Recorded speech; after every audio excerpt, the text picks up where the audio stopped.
ॐ भूर्भुवः स्वः तत्सवितुर्वरेण्यं भर्गो देवस्य धीमहि धियो यो नः प्रचोदयात्। सूर्यपितामहो व्यासो वसिष्ठो अत्रिपराशरः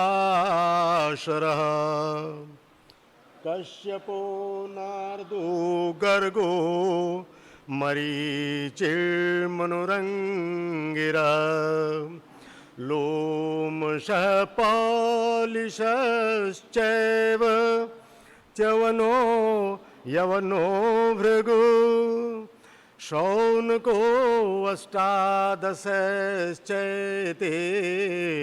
ज्योतिशास्त्रप्रवर्तका ज्योतिशास्त्रप्रवर्तका शिक्षाघ्राणं तु वेदस्य हस्तौ कल्पौ अथ पठ्यते मुखं व्याकरणं स्मृतं निरुक्तं श्रोत्रम् उच्यते छन्दः पादौ तु वेदस्य ज्योतिषामयनं चक्षुः तस्मात् सांगमधीते ब्रह्मलोकमहीयते।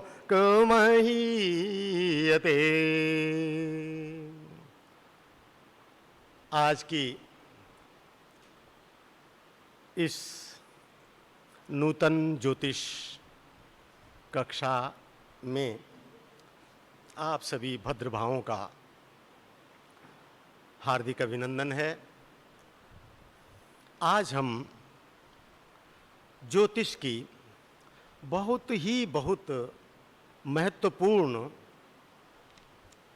गणना का शुभारंभ कर रहे हैं। वैसे तो मैं आप लोगों से बहुत प्रभावित हूँ और मुझे ये लगने लगा है कि आप में सचमुच सामान्य नहीं उत्कृष्ट जिज्ञासा है और मैं यथासंभव जितना हो सकता है मुझसे आपकी जिज्ञासा का स्वागत मना रहा हूं। मैं आप लोगों को ये जरूर एक अपेक्षा आपसे करके जा रहा हूं कि पंचांग प्रयास जो हमारा चल रहा है ये महर्षि दयानंद सरस्वती के आदर्श से अनुप्राणित प्रेरणाओं से प्रभावित है। इस कारण से मैं चाहता हूं कि इस भावना से मेरे इस प्रयास को आप लोग देखें और जितना हो सकता है जैसा हो सकता है इसे अपनी भावना से या जो भी विधि जिस विधि भी आपके प्रयास इससे जुड़ सकें इसको आप अपना योगदान अवश्य करें। पंचांग को अवश्य प्राप्त करें और मैं कोशिश करूंगा कि आप लोगों को पंचांग प्रतिवर्ष मिलता रहे। पंचांग के अनुसार तिथि आदि का संज्ञान लेवें और जब आपको ठीक से समझ आ जाए, मेरे कहने से नहीं, जब आपको अपने में स्वीकार हो जावे तो इस पंचांग को अपने व्यवहार में अपनाना शुरू करें।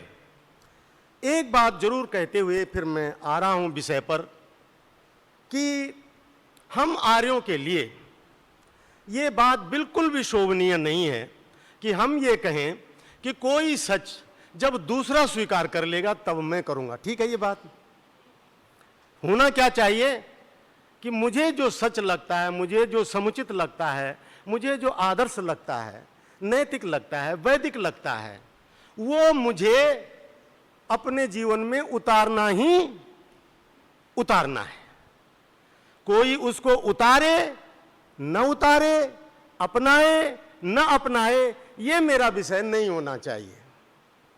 इन शब्दों के साथ अब हम आज के कार्यक्रम को शुरू कर रहे हैं, नमोस्तुते।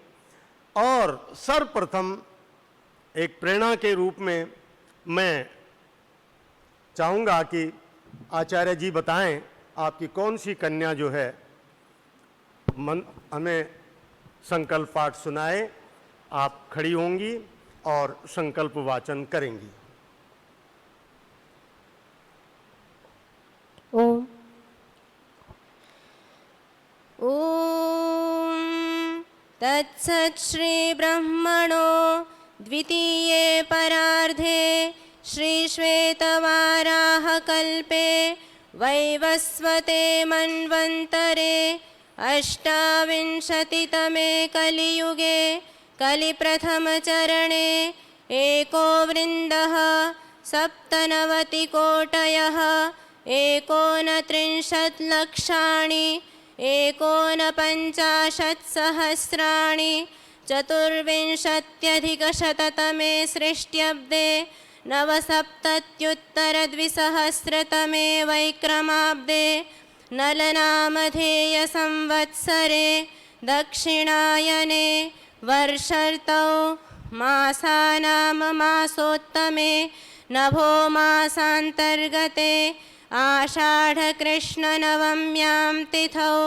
उत्तराभाद्रपदा नक्षत्रे सिंहलग्नोदये वसुमुहूर्ते ब्रह्ममनुक्रतुपुलः पुलस्त्य अत्रि अंगिरो वसिष्ठमरीचि विश्वामित्रभरद्वाजागस्त्य कपिलकणाद पाणिनि पतञ्जलि गौतम व्यास जैमिनि शंकराचार्य दयानंद सरस्वती प्रभृतिभिर्महर्षिभिः सेविते भूलोके जम्बूद्वीपे भारतवर्षे भरतखण्डे आर्यावर्तान्तर्गते गुजरातप्रदेशैकदेशे साबरकाठा नामकस्य जनपदस्य रोजडनाम्न्यां पुण्यभूमौ वानप्रस्थसाधकाश्रमे महर्षि दयानंद सरस्वती स्वामी महाभागस्य वयं सर्वे अनुयायिनः ज्योतिषं पठितुं संकल्पं कुर्महे। सच्चिदानंदेश्वरोऽनुगृह्णातु।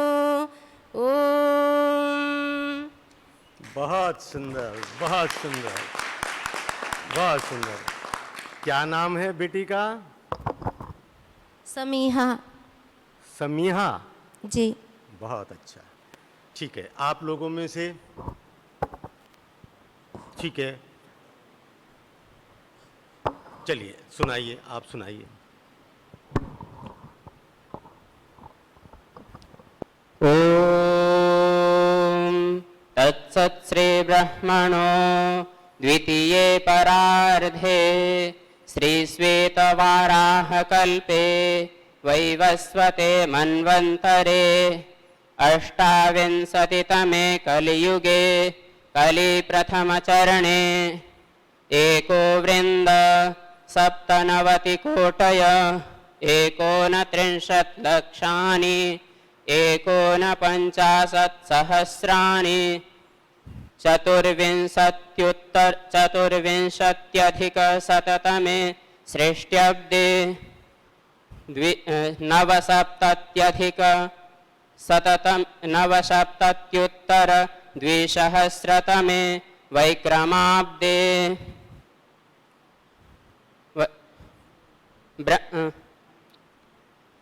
नलनामधेय संवत्सरे दक्षिणायने वर्ष ऋतौ मासानां मासोत्तमे शुचिमासे मासानां मासोत्तमे नभसमासे आषाढकृष्णनवम्यां तिथौ उत्तराभाद्रपदा नक्षत्रे सिंहलग्नोदये पितरमुहूर्ते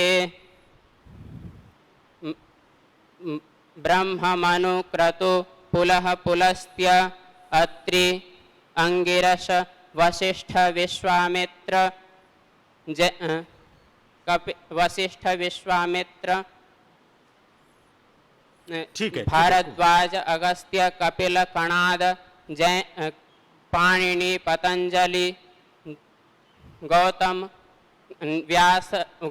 व्यास जैमिनि शंकराचार्य महर्षि दयानंद सरस्वती महर्षिभिः प्रभृतिभिः सेविते भूलोके जम्बूद्वीपे भरतखण्डे आर्यावर्तान्तर्गते गुजरात प्रदेशैकदेशे सावरकाण्ठामण्डले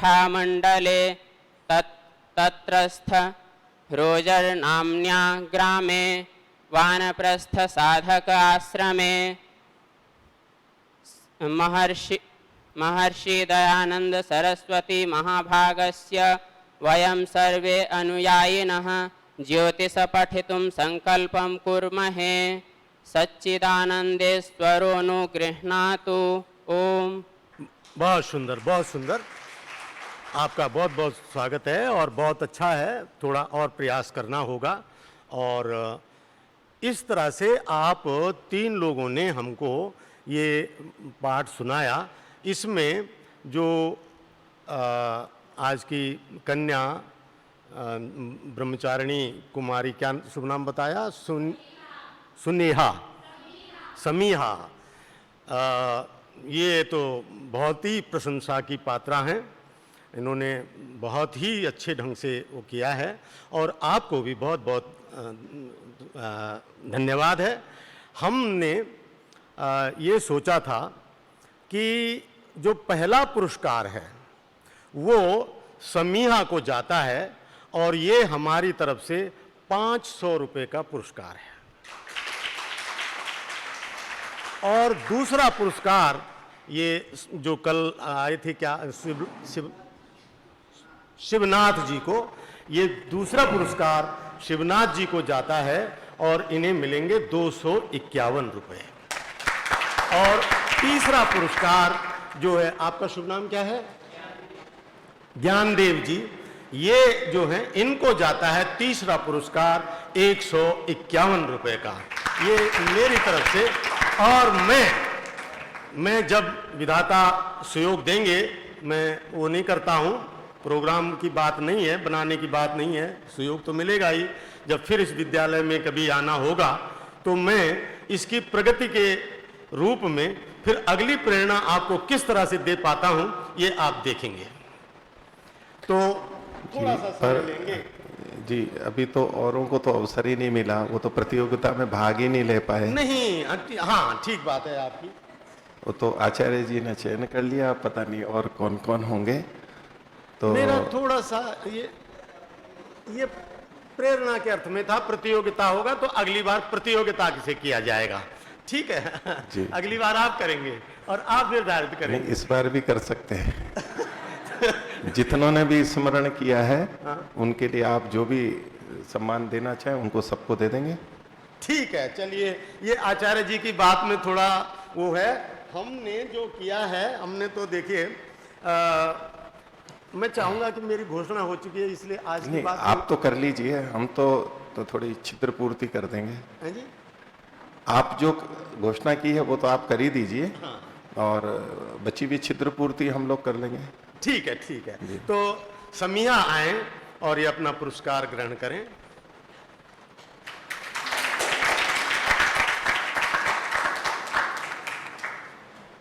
बेटा, ये पुरस्कार मैं आपको नहीं दे रहा हूं, आप मुझे दे रहे हैं, ठीक है?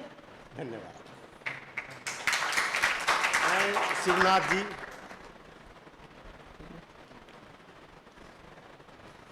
ठीक वही बात मैं आपसे कहना चाहूँगा। ये पुरस्कार मैं आपको नहीं दे रहा हूं, आप मुझे दे रहे हैं। क्योंकि मुझे इस पुरस्कार को याद करते हुए ये हमेशा बना रहेगा कि मैं रोजड़ में गया था और वहाँ मैंने क्या किया था। अब आए आप ये क्या शुभ नाम, हाँ, ज्ञानदेव जी, बहुत सुंदर और अच्छे से सब करके बहुत बहुत भगवान आपको बनाए रखें। ये पुरस्कार मैं आपको नहीं दे रहा हूँ, आप मुझे दे रहे हैं, ठीक है? क्योंकि लेकिन आशीर्वाद तो आप ही दे रहे हैं ना। हाँ, वो बात इसको है, तो आप पलट नहीं सकते। वो बात है। देखिए, वैसे भी देखा जाए तो मेरी अपनी भावना बता रहा हूँ। जो साधु होता है, गुरुकुलों में आचार्य होता है, उनको, और जो गुरुकुलों में शिक्षा ग्रहण कर रहे होते हैं, उनको मैं अपने से बड़ा मानता हूँ। मेरे अपने जीवन में एक कमी रही है कि मैं गुरुकुलों में नहीं पढ़ सका।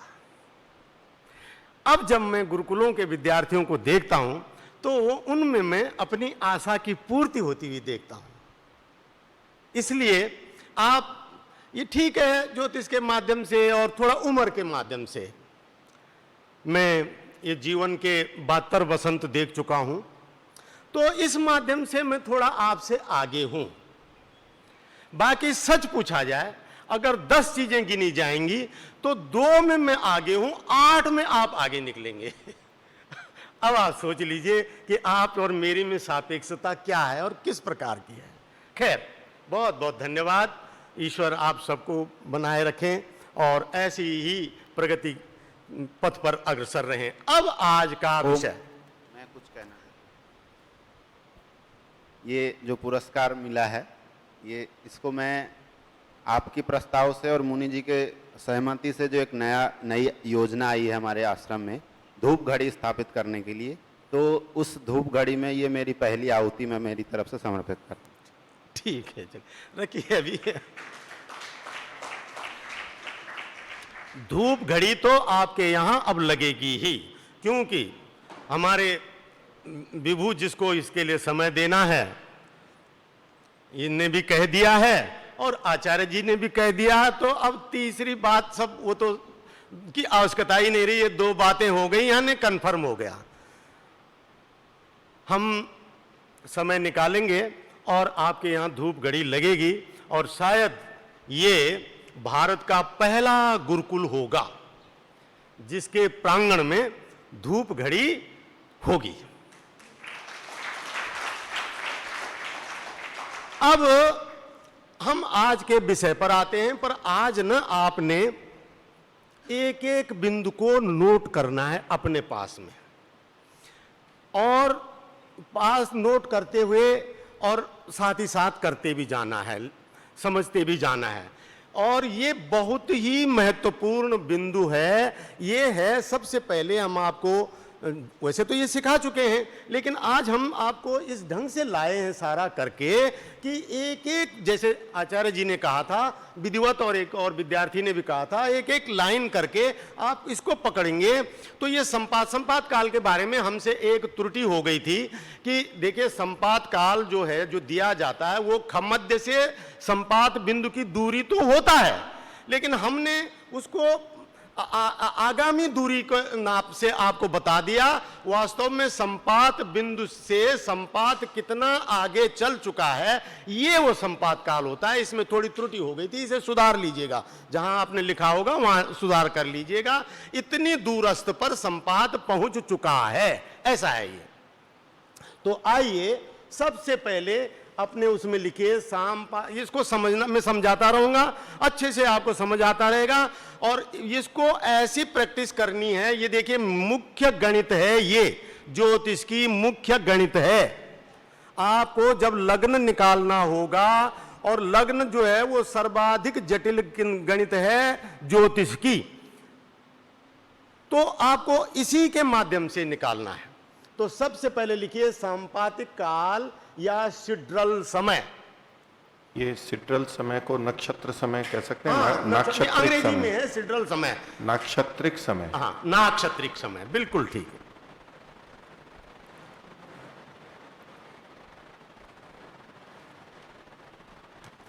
आज के 18:30 बजे के लिए दिल्ली के, पहले दूसरा दिखाओ, इससे पहले और होगा। पहले 13:50 बजे का था, पहले 13:50 बजे का था। 2 उदाहरण लाया हूं ना मैं। 1 मिनट, नहीं ये नहीं, ये बाद में आएगा, ये चर गणित है।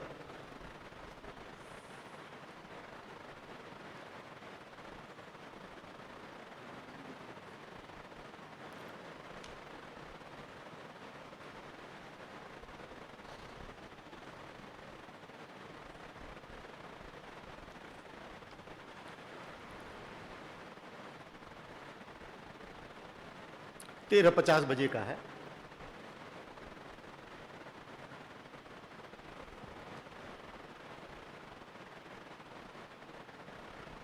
शायद ये होगा, देखना।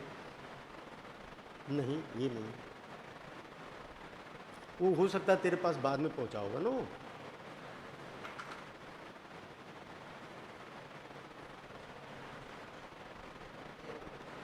हाँ ये है, पहले इसे करिए,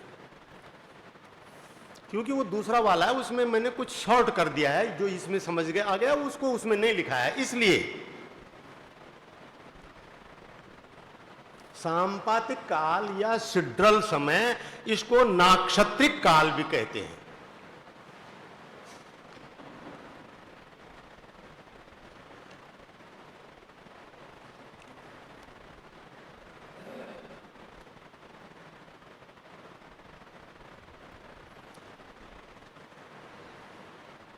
उजला ही रहने दो, हाँ ये सफेद व्हाइट में ही रहने दो, व्हाइट में दूसरों को दूर दिख रहा होगा।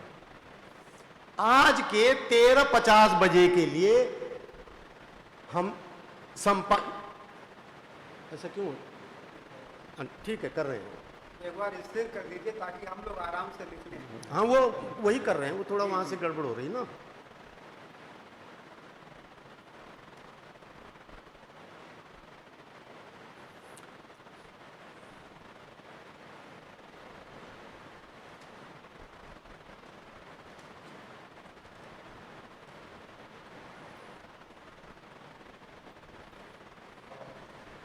हाँ अब आ गए।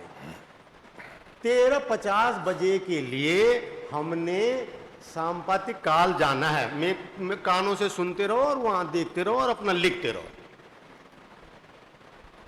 ये 13:50 बजे का दिल्ली का समय है, और चूंकि सांपातिक काल भी पंचांग में जो दिया हुआ है वो दिल्ली का ही है, इसलिए हमें सिर्फ 13:50 में से 5:30 को घटाना है। इसलिए घटाना है क्योंकि हमें 13:50 5:30 के बीच के अंतर के लिए नाक्षत्रिक काल का गणित करनी। 13:50 से 5:30 को घटाया।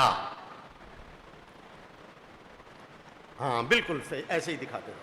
8, अब ये घटाया तो 8 घंटा 20 मिनट आया। ऐसे ही अपने पास नोट करते रहो।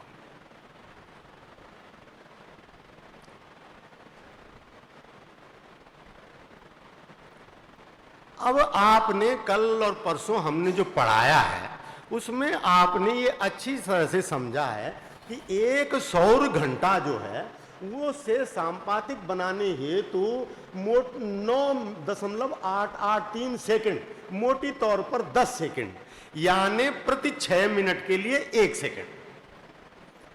ऐसे ही नोट करना इसको।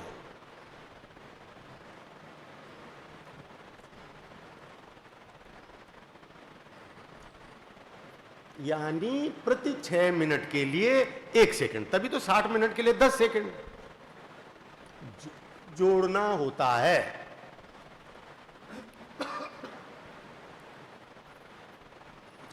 अब देखिए हमारा अंतर आया था 8 घंटे 20 मिनट का। अब इस 8 घंटे 20 मिनट के लिए 10 सेकंड के हिसाब से हम जो है बनाएंगे, तो 8 घंटे के लिए तो आ गए 8 गुणा 10 बराबर 80। अब बचे 20 मिनट।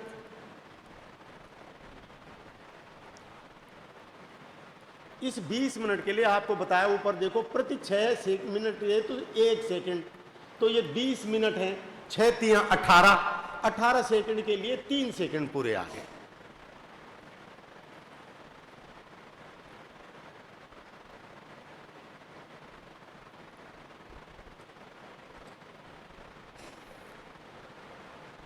इतना लिख लिया हो तो जरा मेरी तरफ देखो, मतलब थोड़ी देर लिखना रोको। देखिए, लगन निकालने की 2 विधियां हैं खास।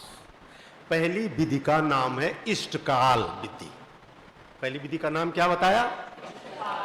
इष्टकाल विधि। और दूसरी विधि है सांपतिक काल विधि। ये जो सांपतिक काल है ये बहुत ही एक्यूरेट है, बहुत ही ठीक है, ये करेक्ट है, सही है, क्योंकि इसमें गलती की संभावना 6 सेकंड से अधिक है ही नहीं। और इष्टकाल में 3 मिनट से लेकर के और 8-9 मिनट तक की गलती की संभावना है। तो कहां 3 सेकंड 6 सेकंड और कहीं 8 मिनट 9 मिनट। वो इष्टकाल क्या होता है ये फिर अभी जैसे सूर्योदय समझा देंगे तब हम आपको इष्टकाल पे आएंगे। अब आप फिर वहां दृष्टि करो, अब आगे वहां देखो, 8 घंटा 20 मिनट।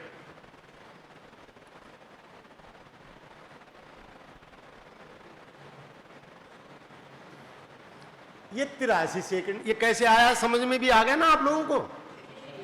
बहुत अच्छा। ये 83 सेकंड कैसे आया? 8 घंटे 20 मिनट का 8 गुणा 10 80 और 20 मिनट में 3 सेकंड का करेक्शन हुआ, 80 और 3 83। इस 83 सेकंड को 1 मिनट 23 सेकंड लिखा।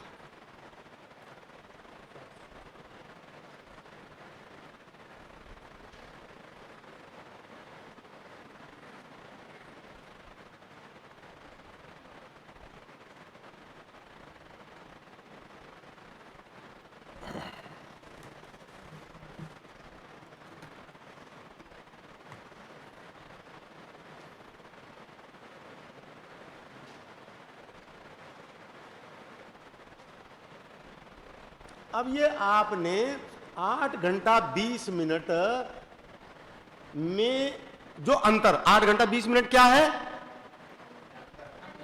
अंतर है। 13:50 का टाइम जान रहे हैं हम, ये ध्यान रखना है। हम संपात काल 13:50 का निकाल रहे हैं, तो 5:30 से अंतर किया था जो 8:20, उसमें 1 मिनट 30-23 सेकंड ये करेक्शन के जोड़ दिए।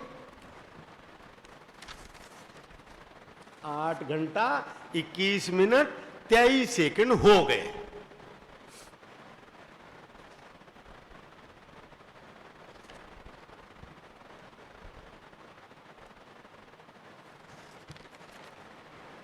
यानी इस समय 8 घंटा 21 मिनट 23 सेकंड को आज सुबह 5:30 बजे के दिल्ली के संपातिक काल समय, अब वो संपातिक काल दिल्ली का कितना दिया हुआ है ये आप पंचांग से देखेंगे। पंचांग से आप देखोगे तो ये दिया हुआ है, पंचांग में क्या दिया हुआ है? आपने देख लिया, सही है। वो हमने यहां लिखा है 23/9/32 में जोड़ देंगे। अब अगलग में जोड़ लो अपने पास, मैंने तो वहां जोड़ के लिख दिया है।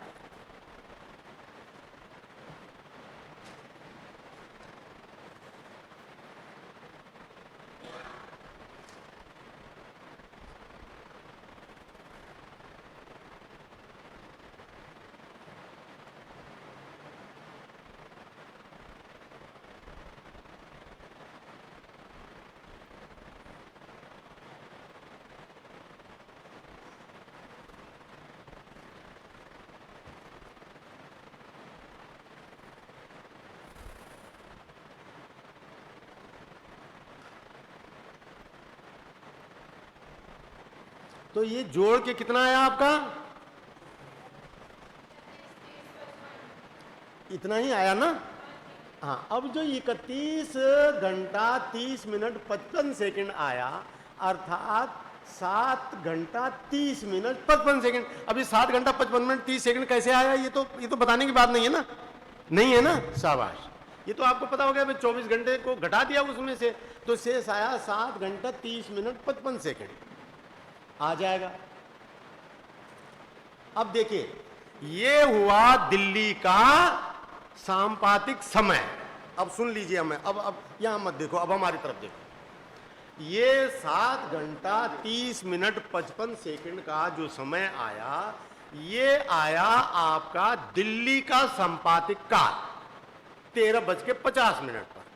इस संपातिक काल से आप पूरे भारत के किसी भी स्थान का संपातिक काल बना सकते हो, जान सकते हो।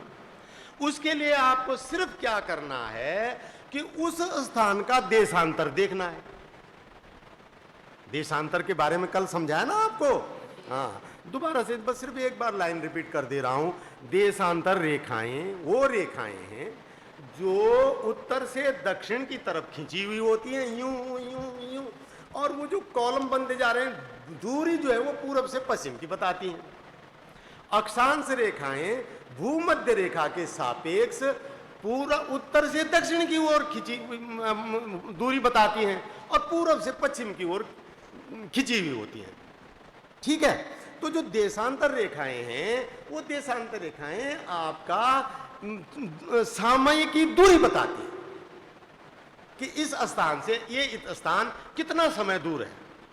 तो एक देशांतर का समय 4 मिनट होता है। ठीक है, एक देशांतर का समय कितना हुआ? 4।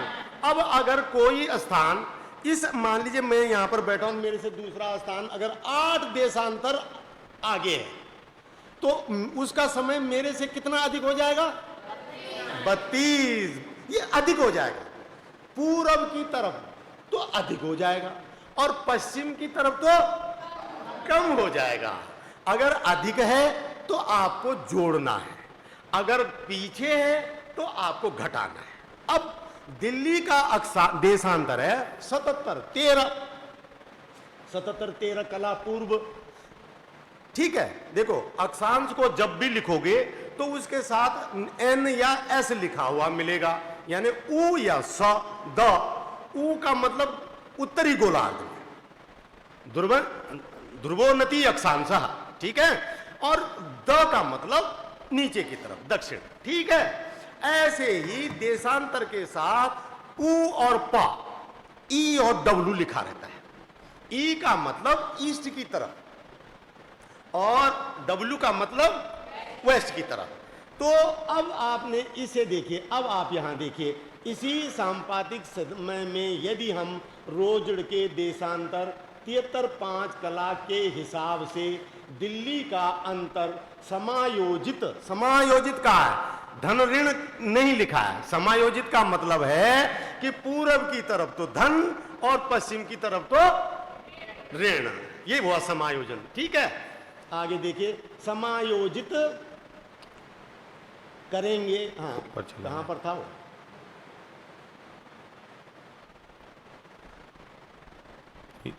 समायोजित शब्द जहां पर, हाँ, ये समायोजित दिल्ली से पहले है, इसलिए ऋण करना है। आपका जो रोजड़ है ये है 73.5। एक अपनी उसमें लिख लो इस बात को। यहां तो मैंने घटा के लिख लिया, लेकिन आप घटा के देखो। मैंने आपको बताया कि ये विद्या की बातें ऐसी होती हैं कि आपको अभी लग जाता है कि हमको बिल्कुल आ गया। अरे हम जो इतने समय से हमसे गलती हो जाती है, कई बार कई चीज़ों का कंफ्यूजन हो जाता है, कई बार कुछ का कुछ मुंह से निकल जाता है। तो अभी आपको लगेगा कि हम ठीक समझ आ गए, लेकिन जब आप 4 दिन 5 दिन बाद इसे करने के लिए बैठेंगे तो आप पता लगा कि कहीं पर अटक गई। अब उस समय क्या होगा कि ये जो आपका लिखा हुआ है ना, ये आपके लिए गुरु प्रकाश का काम करेगा। ठीक है, ये गुरु का काम करेगा आपके लिए। तो 77-13 है दिल्ली का, लिखो अपने पास 77-13, और उसके नीचे लिखो 73.5 रोजड़ का लिखो। 77-13 तब आएंगे यहां तब बाद में आएंगे। 77-13 में से 73.5 घटाया तो घटा करके आया, कितना आया? 4 अंश 8 कला। बहुत अच्छा, बहुत अच्छा। आपका आ गया 4 अंश 8 कला आ गया। ठीक है, 4 अंश 8 कला आ गया। अब इसको 4 से गुणा कर दो तो 4 8 32। अगर मान लीजिए यहां पर 17 होता तो 17 चको 68, और 68 में सिर्फ 8 लेते आप, फिर 60 सेकंड का मिनट में चला जाता वहां। ठीक है, क्योंकि यहां 8 है तो 4 अठे 32, तो 32 सेकंड हो गए। और अब वो 4 सेकंड को तो 4 चको 16, तो 16 मिनट 32 सेकंड के टाइम का अंतर है दिल्ली में और रोजड़ में। जब हम दिल्ली के माध्यम से रोजड़ का टाइम जानना चाहेंगे तो घटाएंगे, और जब रोजड़ के माध्यम से दिल्ली का टाइम जानना चाहेंगे तो बढ़ जाएगा। बहुत अच्छे। अब आप यहां देखो,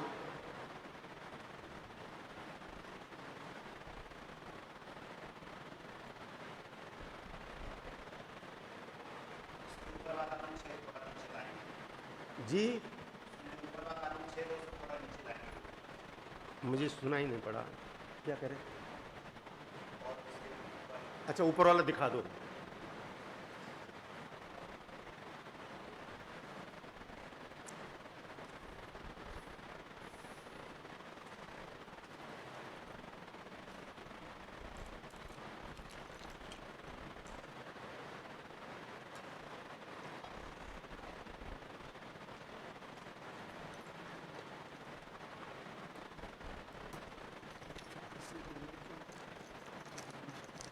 एक अंश में 4 मिनट, एक अंश को पार करना। हमने कोशिश ऐसी की है कि आपको व्यवस्था से सारी बात ठीक से समझ आ जाए, ऐसी कोशिश करी है आपको।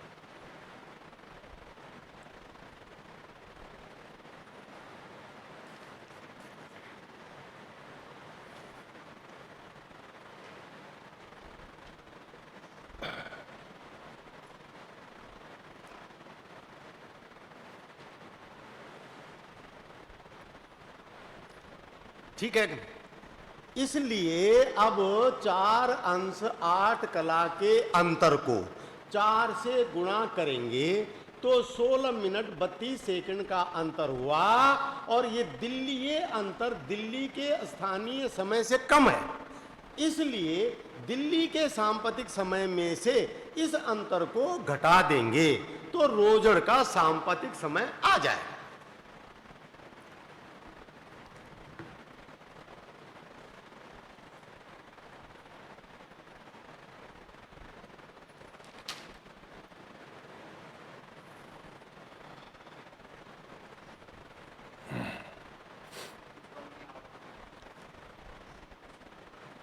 सुनो ना, ऊपर जा रहा हूं।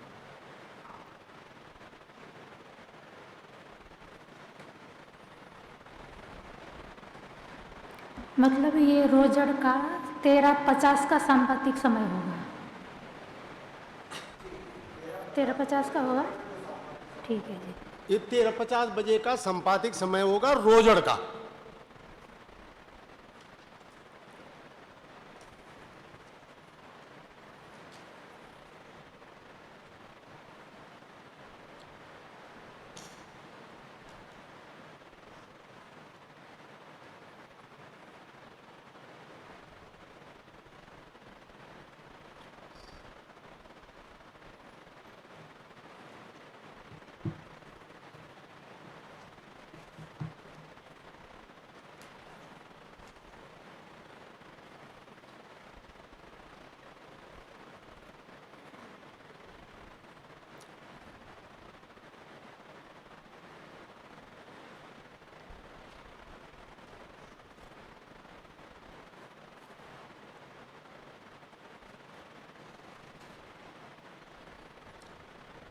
दिल्ली के सांपातिक समय जो हमने पहले निकाला था 7:30:55, उसमें से ये 16 मिनट 32 सेकंड घटा दिए।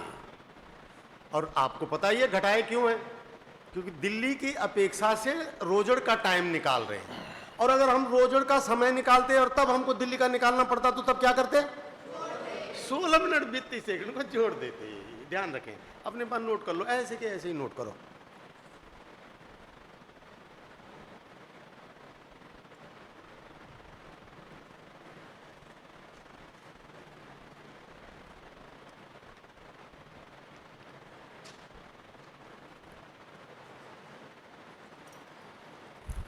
अब आपकी हम परीक्षा ले रहे हैं, कठिन नहीं है, एक छोटी सी बात की परीक्षा ले रहे हैं। अब मुझे एक बताओ कि ये निकाल लिया आपने, पूरा नोट कर लिया? कर लिया? चलिए जिनका रह गया वो लिखो पहले। एक छोटी सी बात रख रहा हूं आपके सामने, और वो बात ये है कि माना आपको कलकत्ता का इसी 13:50 बजे पर का सांपातिक समय ज्ञात करना हो। इसी समय को इसलिए दे रहा हूं क्योंकि फिर तब गणित करने की तो जरूरत नहीं है ना, वो दिल्ली तक का जो निकला हुआ वो तो वही रहेगा ना, क्योंकि हमारे पास पंचांग में दिल्ली का समय उपलब्ध है। अब अगर हम इसी से कलकत्ता का समय जानना चाहें, कोलकाता का, तो क्या करेंगे? हाँ, पहले विधि से बोलो पूरी बात। कौन बोलेगा? बोलिए, आप बोलिए। माइक दे दो पहले, हाँ माइक ले लो, माइक ले लीजिए।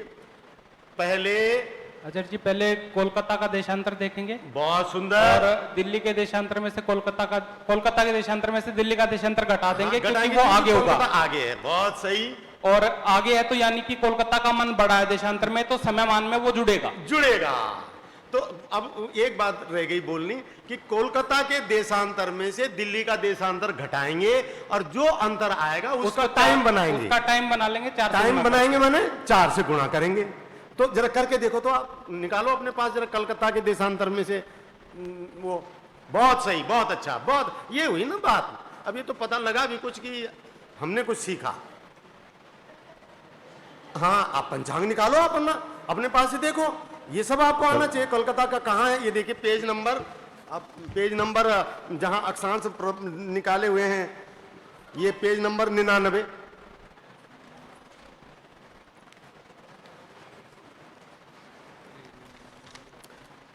देखिए कोलकाता कहाँ है। कोलकाता है देखिए 100 पृष्ठ पर, 100 पृष्ठ पर है कोलकाता। 88-20, हाँ अब लिखो 88-20, इसमें से घटाओ 73, 77, 13।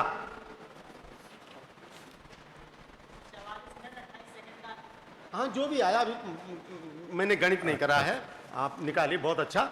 77, 88, 20 मैं भी निकाल लेता हूं।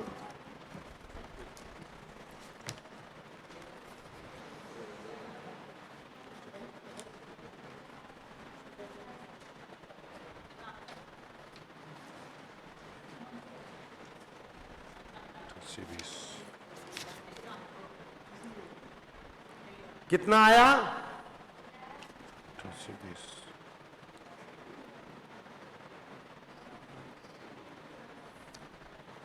अब बताओ कितना आया समयांतर? Very good.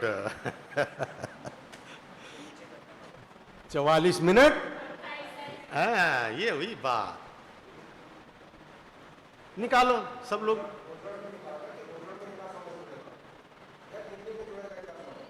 दिल्ली में, हाँ हाँ। अब दिल्ली के संपादित काल में 7 घंटा 30 मिनट 55 सेकंड में 44 मिनट 28 सेकंड जोड़ो।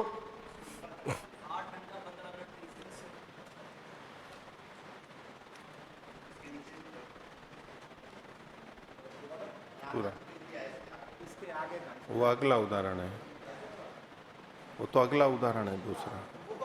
हाँ, ये तो इतना पूरा हो वो गया। तो अगला उदाहरण है, वो तो अगला उदाहरण।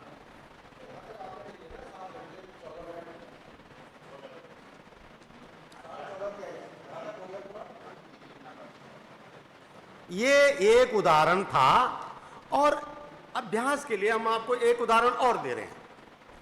बहुत सरल है। अब आपको जो है दूसरा उदाहरण अब ऊपर कर लीजिए। जो ये पूरा हो गया हो तो तब ऊपर करें दूसरा उदाहरण। अब आया देखिए, आज 18:30 बजे के लिए दिल्ली का सांपातिक काल जानना है, तो उसी तरह से स्टेप बाय स्टेप चलते जाइए।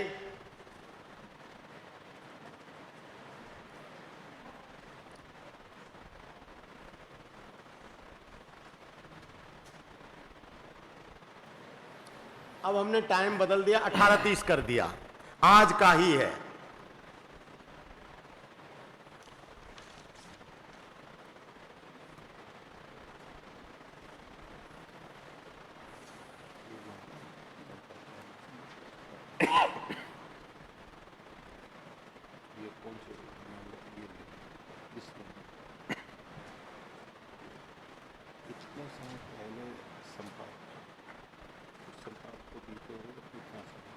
उसी तरह से एक सौर घंटे को अगर आप 9.883 नहीं भी लेंगे ना, और सीधे सीधे अगर 10 भी लेंगे, तब भी पूरे 24 घंटे में कितने मिनट की त्रुटि रहेगी? 4 सेकंड की। कोई माने नहीं रखता 4 सेकंड का, जबकि हम बता रहे हैं इष्टकाल में तो 8-8, 9-9 मिनट की रहती है। कहाँ मिनट और 8 मिनट और कहाँ 4 सेकंड। इसलिए सुविधा के लिए आप सीधे 10 से भी गुणा कर सकते हैं, और जो बचे मिनट हैं उनको 6-6 मिनटों के हिसाब से, 6 मिनट के लिए 1 सेकंड।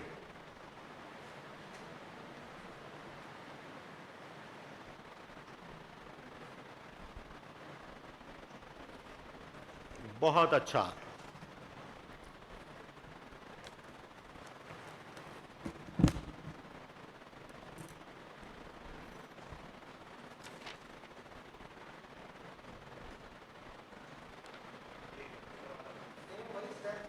वही है, कोई वही अलग से स्टेप्स कुछ है। करने की जरूरत नहीं है।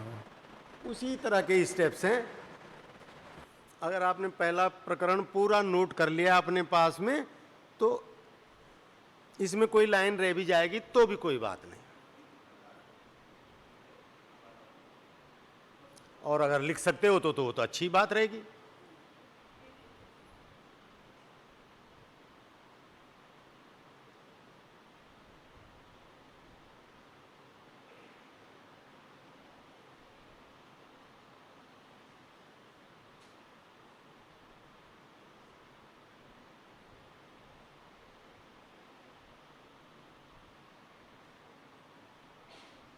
यहां गणित करके कितना आया? 128 सेकंड आया। करेक्शन आया यही आपका? हाँ ठीक है, ठीक, शाबाश।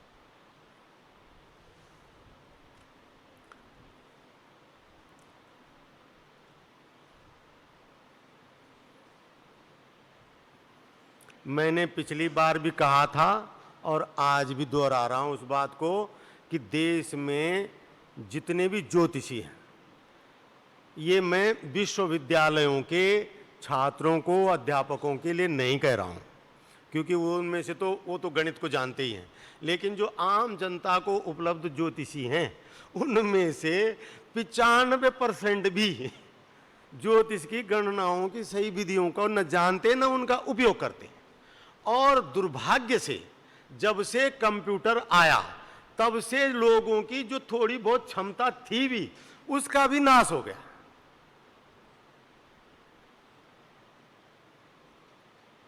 लेकिन हम जैसे कुछ लोग जो ज्योतिष के प्रति, तो हम जो है अपना लगाव गणित से बनाए हुए हैं। ये नहीं कि बस कंप्यूटर में नाम भरा और ये भरा और वो आ गया, ऐसा नहीं है। आपको जानना चाहिए। पंचांग को भी मैंने आपको बताया कि आपको नक्षत्र का मिलान थोड़ा देखना आना चाहिए, एक सरसरी निगाह से लेना चाहिए। जब संकल्प पाठ बना रहे हो तो देखें, हाँ सब ठीक ठाक हैं। ये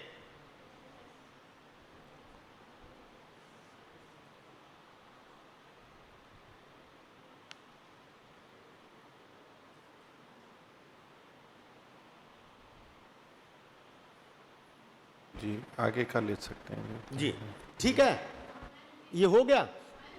अब इससे किसी भी शहर का आपको निकलवाने के लिए कहेंगे तो आप निकाल लेंगे। अब बात अब कुछ नहीं, वही रह गई, सिंपल सी बात हो गई। ये जो है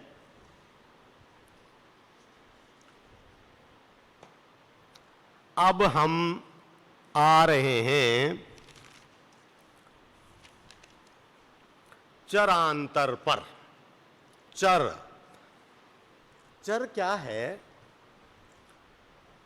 ये अब आपका शुरू हो रहा है। क्या हो रहा है? कौन सा टॉपिक शुरू हो रहा है आपका?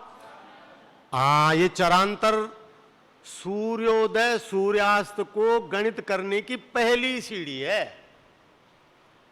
समझ में आया? सूर्योदय सूर्यास्त, किन्हीं भी ग्रहों का उदय अस्त जानने के लिए ये चर का अंतर, मैंने आपको बताया था कि देशांतर से हमको समयांतर मिलता है।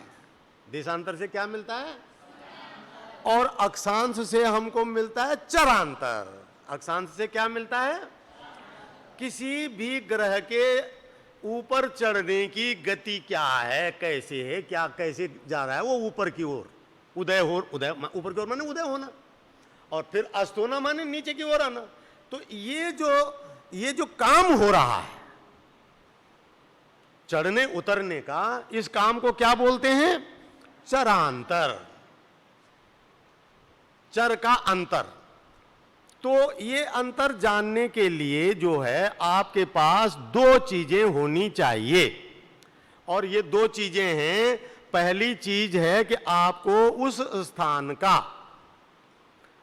जो है अक्षांश पता होना चाहिए। क्या पता होना चाहिए? अक्षांश पता होना चाहिए।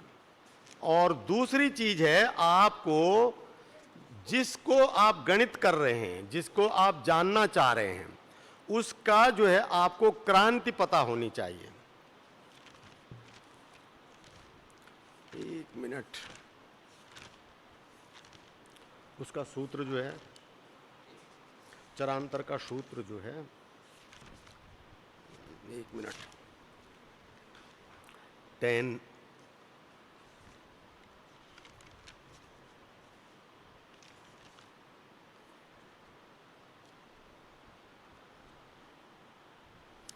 अब देखिए, आपको हम एक उदाहरण दे रहे हैं 19 जून 22 का।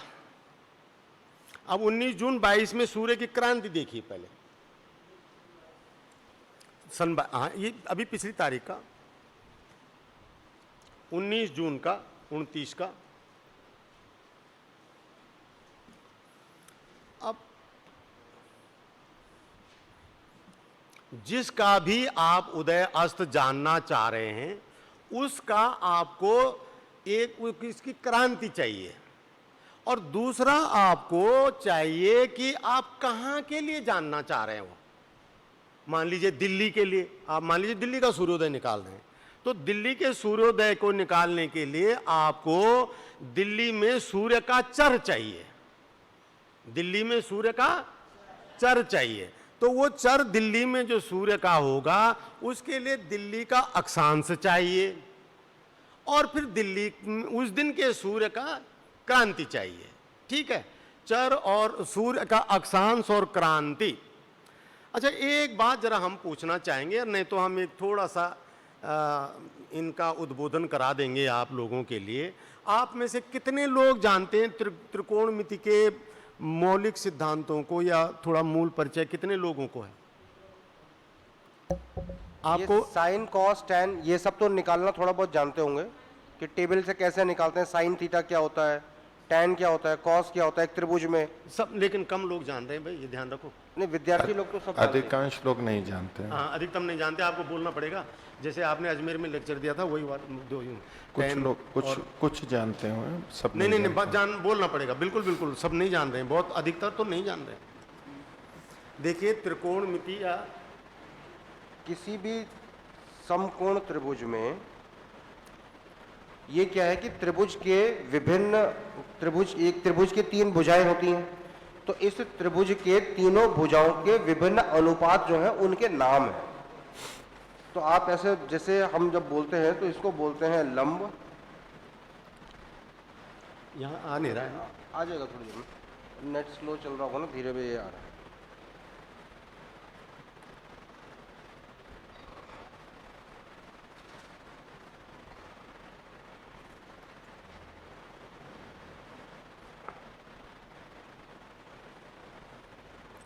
त्रिभुज 3 भुजाओं वाला,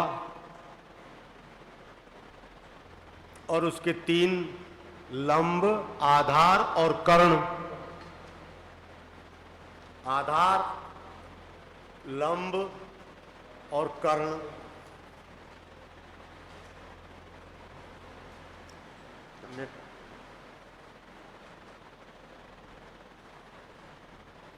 अभी नहीं आया।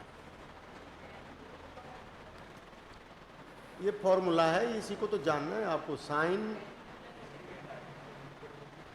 क्या करें जी, टैन मल्टीप्लाइड नहीं हुआ है, टैन अक्षांश का टैन, अक्षांश की स्पर्श ज्या निकालनी है। आते हैं अभी इस बात, अभी आता हूं मैं एक मिनट, आते हैं इस बात पर, आते हैं। जैसे त्रिभुज है, त्रिभुज में जो ये समकोण त्रिभुज होता है, यानी कि इसका कोण है 90 डिग्री, और ये दो कोण कुछ भी हो सकते हैं, दोनों का जोड़ 90 होता है। तो अगर कोई कोण ये है तो ज्या या साइन बोलते हैं, ज्या या साइन किसका? इस कोण का। ये होता है लंब और कर्ण का अनुपात। लंब बटे कर्ण, लंब बटे कर्ण का। तो इस इधर वाले कोण की ज्या हो गई। ज्या एक माप है, उस माप का अनुपात ये है लंब बटे कर्ण। एक दूसरी माप होती है कोज्य, यानी कि इसको बोलते हैं कॉस थीटा। ये होती है हमारी आधार बटे कर्ण। और एक होती है स्पर्शज्या, इसको बोलते हैं टैन। और ये होता है हमारा आधार लंब बटे आधार। इसका इस्तेमाल इसलिए करते हैं कि अब ये त्रिभुज जो है, चाहे इतना बड़ा त्रिभुज हो चाहे छोटा त्रिभुज हो, इस कोण के लिए ये अनुपात तो इतना ही रहेगा।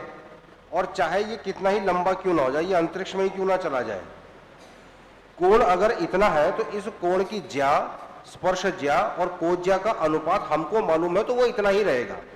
तो इन त्रिभुज की 3 भुजाओं में से कोई एक भुजा भी अगर हमें मालूम है और एक कोण हमें मालूम है तो हम बाकी चीजें पता कर सकते हैं। ये सामान्य त्रिकोणमिति में होता है। स्फेरिकल ट्रिग्नोमेट्री में थोड़ा सा और क्लिष्ट है, वहां तक जाने की जरूरत नहीं। आपको सिर्फ ये समझना है कि किसी भी एंगल का, किसी भी कोण की ज्या, किसी भी कोण की कोज्या और किसी भी कोण की स्पर्शज्या, ये हम कैसे निकालेंगे, ये हमें बेसिकली समझना है। होता क्या है, वो तो त्रिभुज की भुजाओं का अनुपात है। निकालते कैसे? आप सबके पास फोन में कैलकुलेटर है? हाँ, कैलकुलेटर है, उसी से निकल जाएगा। आप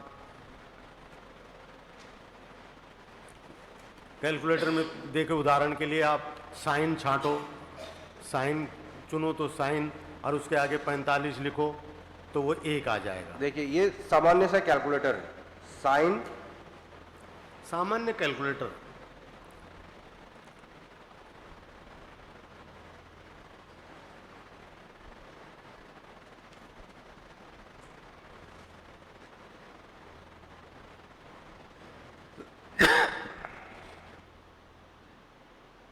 ये 45 डिग्री के कोण का साइन आ गया।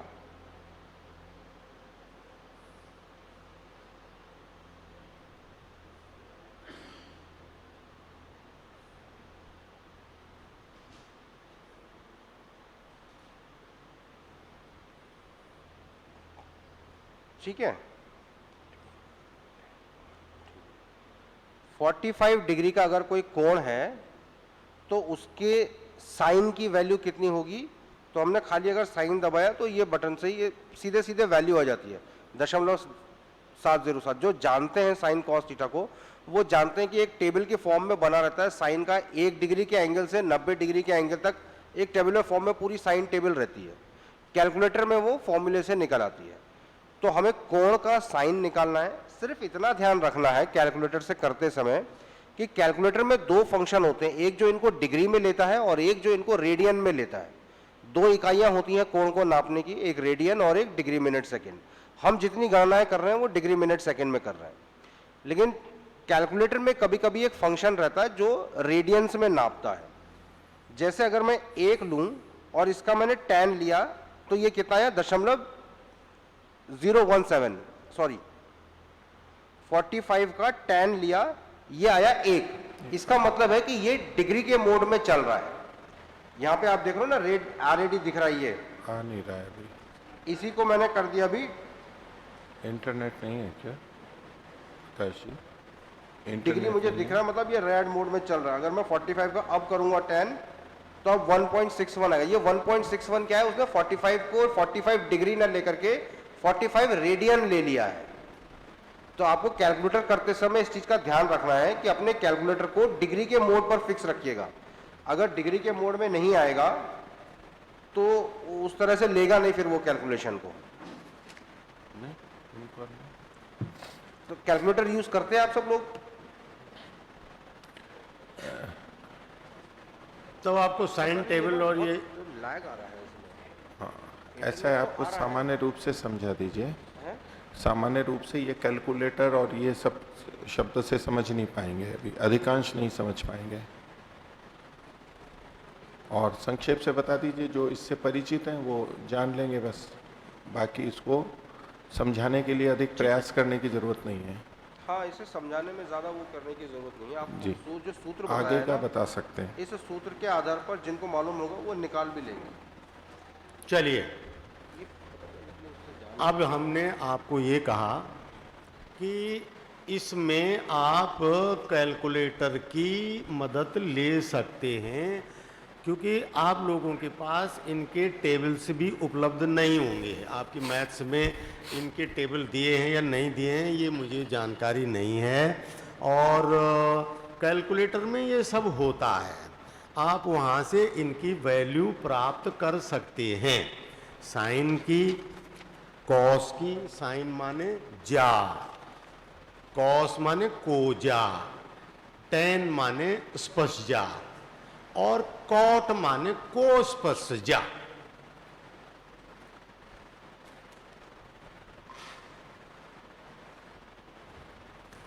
अब देखिए कि हम आपको, ये हमारे पास कैलकुलेटर है, हम इसकी मदद, इसमें हमने ये अपना कैलकुलेटर सेलेक्ट कर लिया, और कैलकुलेटर सेलेक्ट किया तो जो यहाँ का अक्षांश, पर अक्षांश में भी हमको एक बहुत ज़रूरी बात बतानी रह गई। आप जरा देना, मैंने अक्षांश क्या दिया है यहाँ का। ये चरांतर को भी पहले थोड़ा हाँ। खोल दीजिएगा। पहले चरांतर को, चरांतर कहते किसको है? चरांतर मैंने आपको बताया ना कि जो ग्रहों के चढ़ने उतरने का,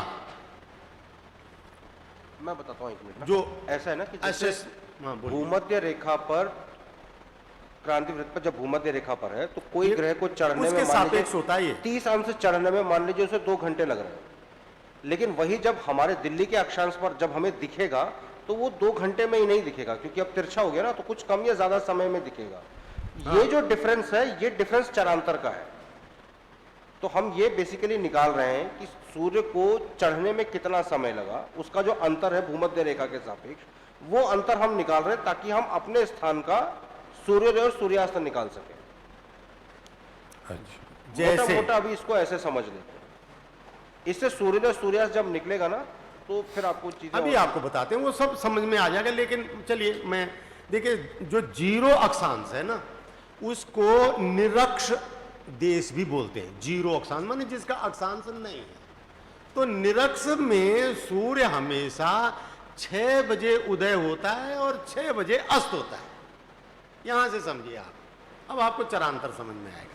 तो ये निरक्ष देश में 6 बजे, अब जो पहले अक्षांश में है उसमें 6 बजे नहीं होगा, उसमें कुछ अंतर होगा। तो वो जो अंतर है जीरो अक्षांश के सापेक्ष में, यानी जीरो अक्षांश में 6 बजे था, और मान लीजिए एक अक्षांश में 6:02 आया, तो ये जो 2 मिनट है ये चरांतर होगा। समझ में आया? अक्षांश जो है चरांतर बताता है। ये मैंने कल भी अक्षांश में बताया। तो कैसे बताता है? वो ऐसे बताता है कि किसी ग्रह को उदय होने में और अस्त होने में जीरो अक्षांश पे जो समय लगता है उसकी अपेक्षा आप जिस अक्षांश के लिए वो गणित कर रहे हो, मान लीजिए एक अक्षांश के लिए कर रहे हो, अब जैसे दिल्ली के लिए है तो दिल्ली 28 अक्षांश पर है, 28 अक्षांश 39 कला पर है दिल्ली। आपका जो ये है रोजर है वो आपका 23 अंश 21 कला पर है।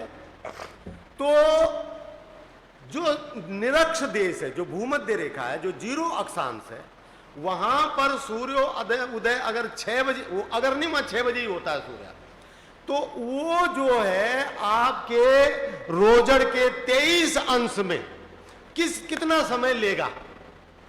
जीरो पे 6 तो 23 पे कितना, ये हुआ हिसाब। ठीक है, समझ में आ गया?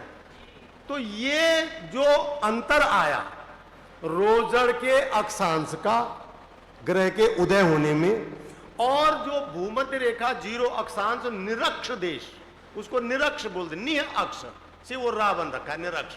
तो निरक्ष में जो समय ले रहा है और जो आपके 23 अंश 21 कला पे ले रहा है, ये जो डिफरेंस है ये क्या कहलाएगा?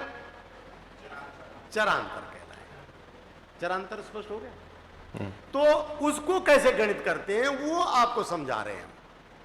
इसी की गणित से फिर आपको देखिए, सूर्योदय को गणित करने के लिए आपको 3 चीजें चाहिए होती हैं। 3 चीजें चाहिए होती हैं। पहली चीज चाहिए होती है चरांतर। पहली चीज चाहिए होती है चरांतर। दूसरी चीज चाहिए होती है बेलांतर। और तीसरी चीज चाहिए होती है देशांतर। नोट कर लो।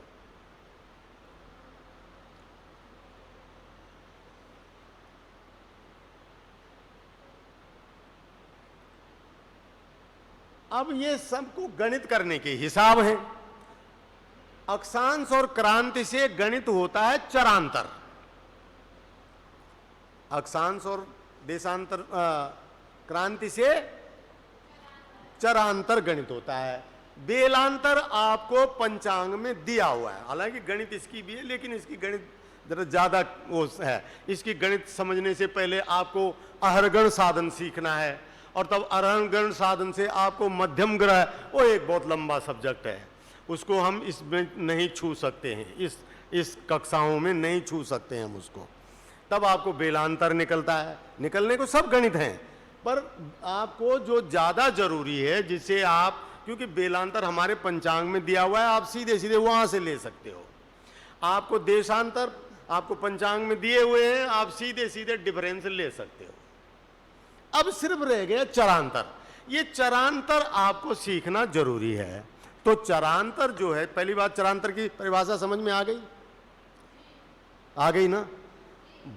0 अक्षांश के सापेक्ष, 0 अक्षांश या भूमध्य रेखा या निरक्ष देश के सापेक्ष हमारे स्थानीय अक्षांश पर ग्रह के उदय अस्त होने के अंतर को चरांतर कहते हैं। ठीक है? और कोई परिभाषा नहीं? ठीक है। नहीं, कोई टेक्निकली बेटर बनाई जा सकती हो तो वो बोल सकते हैं, पर आपको सामान्य तौर से ये समझ में आ जाना चाहिए। और ये चरांतर आपने गणित करना है जरूर।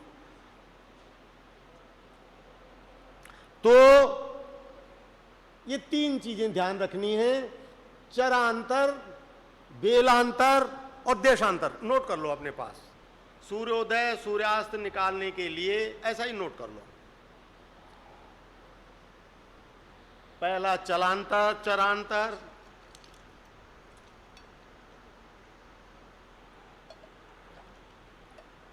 दूसरा वेलांतर। अब वेलांतर के लिए लिख दो, ब्रैकेट में लिख दो, पंचांग में दिया है, ताकि आपको ध्यान रहे वेलांतर कहां पर देखना है। और फिर देशांतर, और ये देशांतर के लिए भी आपको पंचांग में देखना है, पंचांग में दिया है।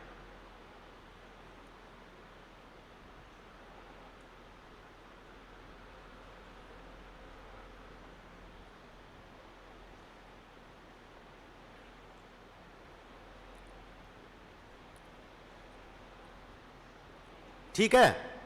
ये लिख लिया। अब आइए आप गणित करने पर।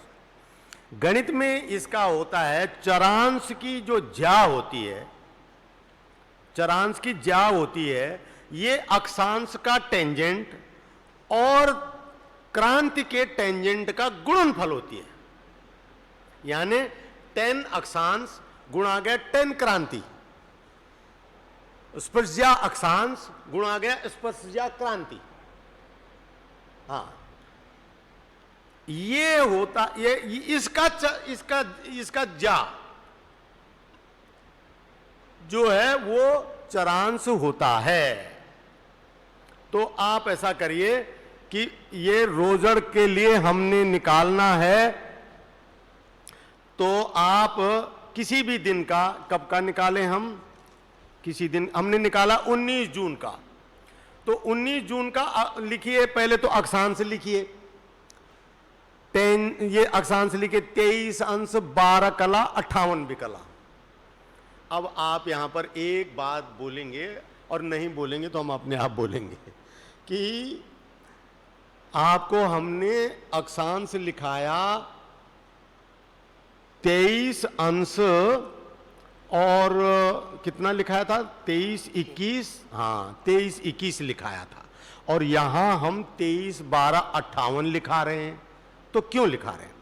अब वैसे तो हम गणितीय बात आपको सुना रहे हैं, उसे सुन लो और बस होगी बात।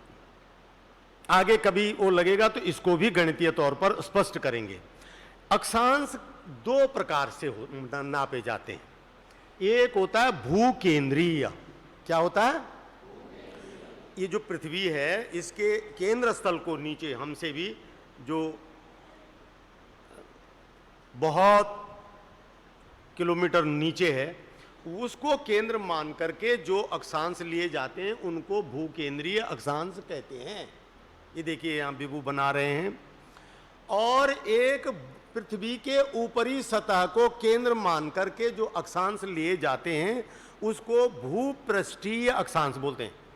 अब इसको शब्द को लिख लो, लेकिन अपने पास कहीं पर लिखा रहेगा तो आपके माइंड में कभी टकराता रहेगा। भूपृष्ठीय अक्षांश और भूकेंद्रीय अक्षांश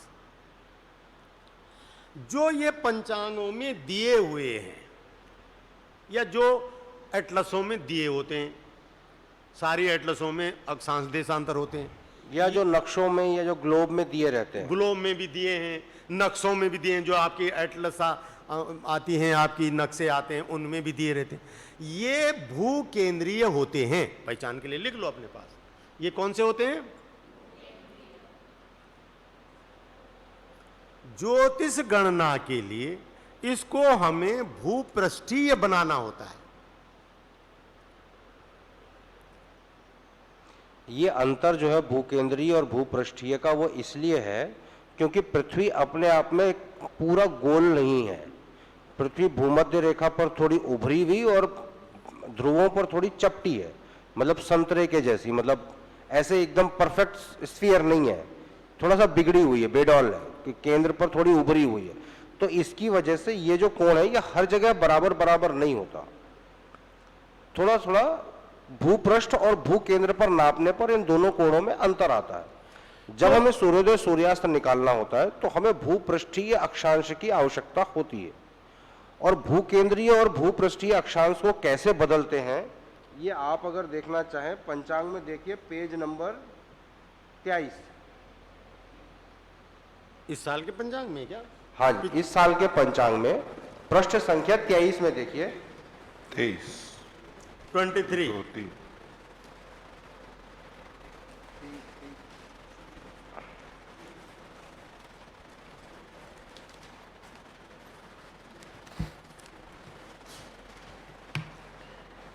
हाँ, ये ब्रैकेट के अंदर दिए हुए हैं चरांतर और तात्कालिक सूर्य से क्रांति ज्ञात करने का सूत्र। ये आप देखिए, ये दिख रहा है आपको पृष्ठ संख्या 23 में सबसे ऊपर दिया है चरांश का सूत्र। यहां जो आपको चरांश का सूत्र लिखाया उसमें क्या लिखा है? स्पर्शज्या अक्षांश। एक्चुअल सूत्र में क्या है कि वेदोपलब्ध अक्षांश यानी कि भूपृष्ठीय अक्षांश लेना है।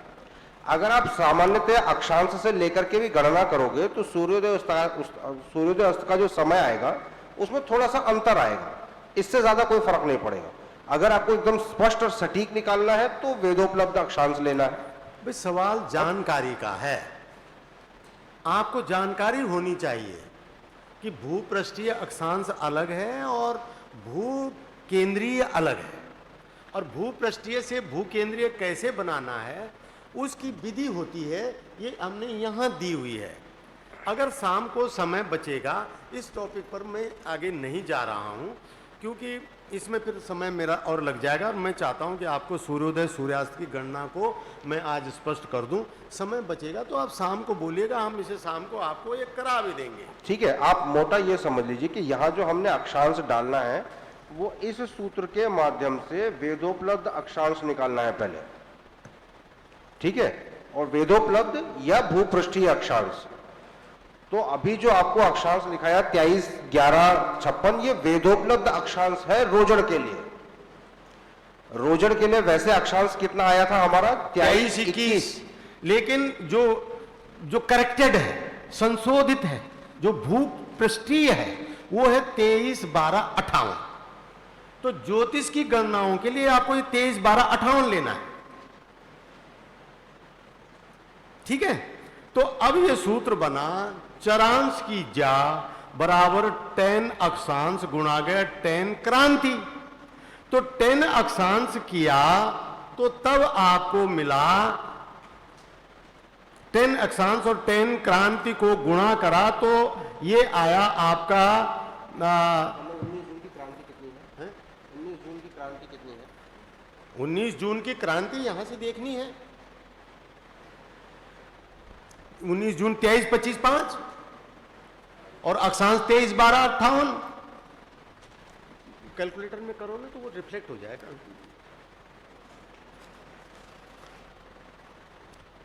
23, 12, 58, क्रांति 23, 5, 5। अब 10 अक्षांश ये लिया आपने। ओम आचार्य जी। आचार्य जी क्रांति कहाँ से देखी? क्रांति देखिए, क्रांति क्या? क्रांति के अक्षांश कहाँ से देखे आचार्य जी? क्रांति कैसे नापते हैं? कैसे देखा क्रांति कैसे? देखिए, क्रांति 19 जून का पंचांग निकालिए। आप पंचांग निकालिए ना 19 जून का। हाँ, ये ठीक है भाई, आप आवश्यक पॉइंट है, पर आपको तो आता है क्रांति देखना, आता है ना आपको। हाँ, 19 जून का पंचांग निकालिए। 19 जून बाएं पृष्ठ में देखिए, 58 पेज में। 19 जून को है 29 गते। 29 गते हैं। अब 29 गते में 29 सूर्य के गते में अंदर देखिए। नीचे जो दिए हुए हैं भोगांश, सर, दूरी, विषुवांश और क्रांति। तो इसमें 23, 25, 5 ये जो है ये क्रांति है, ठीक है, क्रांति है। आचार्य जी ये मैं क्रांति पूछना क्या है? चाहता सुबह 5:30 बजे की एक क्रांति मिनट, है। जरा कुछ बोल रहे हैं। मैं ये पूछना चाहता था कि ये क्रांति निकलती कैसे है, किसी समय तो वो अभी हमने पढ़ाया कहाँ है, समझाया कहाँ है? अभी बताते हैं, बताते वही तो विषय है आज। इसके बाद का दूसरा विषय वही है, क्रांति निकालने का। हैं। अभी हमने क्या करा, क्रांति जो है पंचांग से ले ली। ये क्रांति क्या है? सुबह 5:30 बजे की क्रांति है, ठीक है। बेलांतर और क्रांति पंचांग से ले सकते हैं आप, और देशांतर, ये 3 चीजें आपको। चरांतर आपको यहां नहीं मिलेगा, चरांतर आपको गणित करना है। तो देखिए 10 ये आया 10, 23, 12, 58 इंटू 10, 23, 25, 5।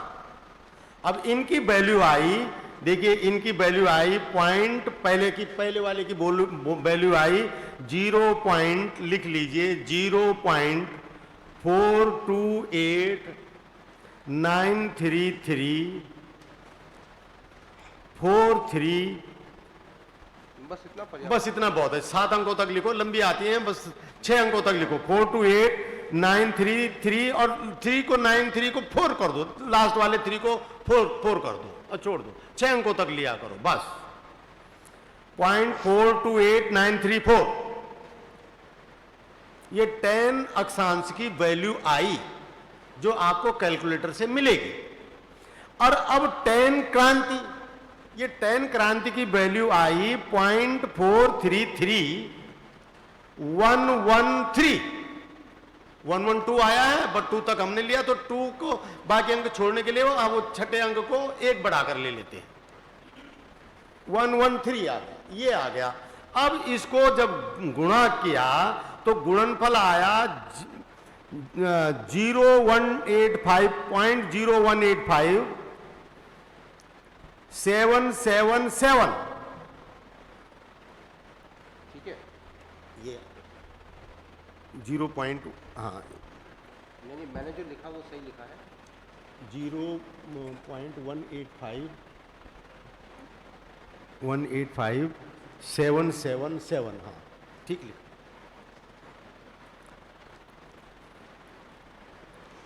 अब क्या है कि ट्रिग्नोमेट्री में एक गणित होती है कि जैसे 10 का 45 लिया तो 1 आया, अब 1 का रिवर्स tan लोगे तो वो आपको 45 डिग्री बता देगा।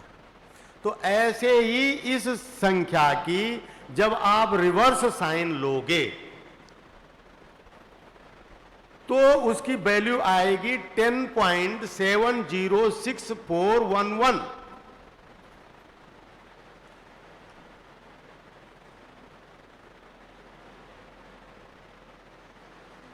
$10.706411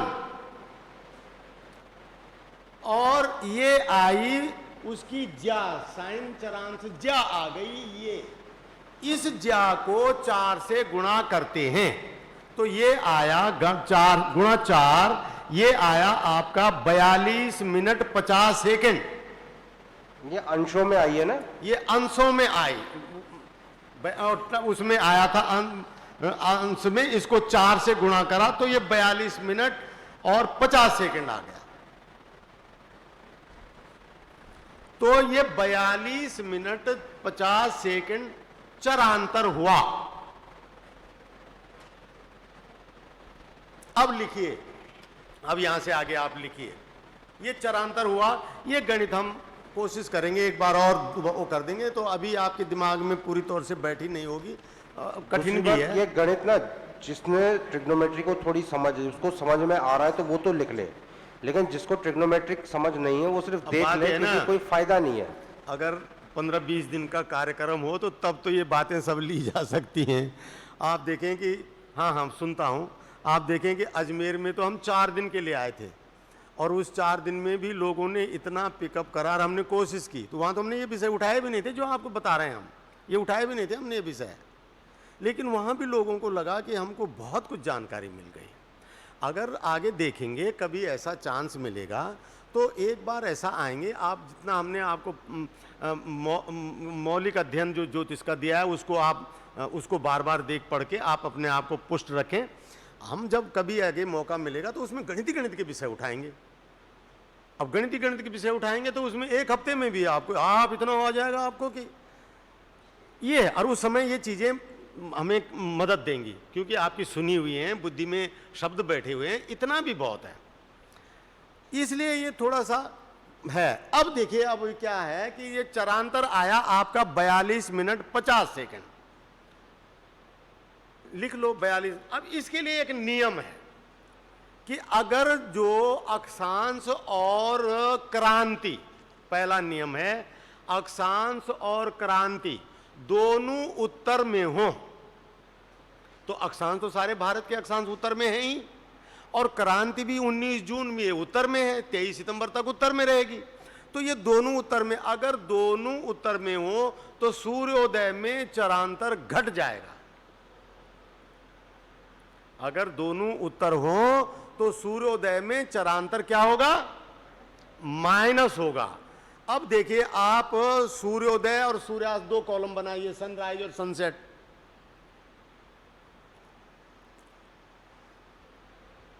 आप लिखिए 6 बजे, पहले नीचे लिखिए सूर्योदय 6 बजे 42, 6 बजे 6-00-00 ऐसा करो, 6 घंटा मिनट सेकंड, 6-00-00 ऐसा करिए।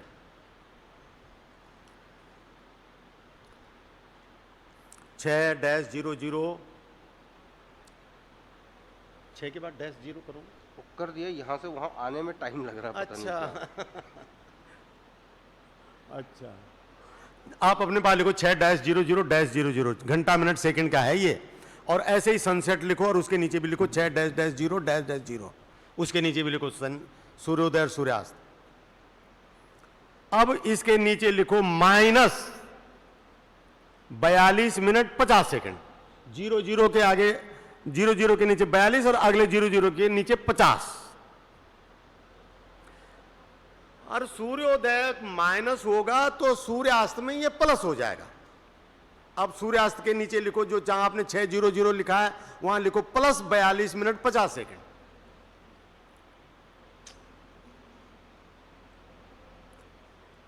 कोई बात नहीं, आप समझिए, बिल्कुल आपको आएगा, बहुत अच्छे से आएगा ये आपको, आप बिल्कुल अपने दिमाग में ये तनाव मत रखिए कि ये आचार्य जी जो बोल रहे हैं ये तो पता नहीं कहाँ से कैसे पकड़ में आए। बिल्कुल नहीं है ऐसा सोचना, बिल्कुल नहीं। आप देखेंगे, अब जैसे देखिए सही से बोलना, आप लोग गलत बोलोगे भी नहीं, आप गुरुकुल के विद्यार्थी हो। आपको सांपातिक काल आ गया समझ में कि नहीं आया बताओ? आ गया ना?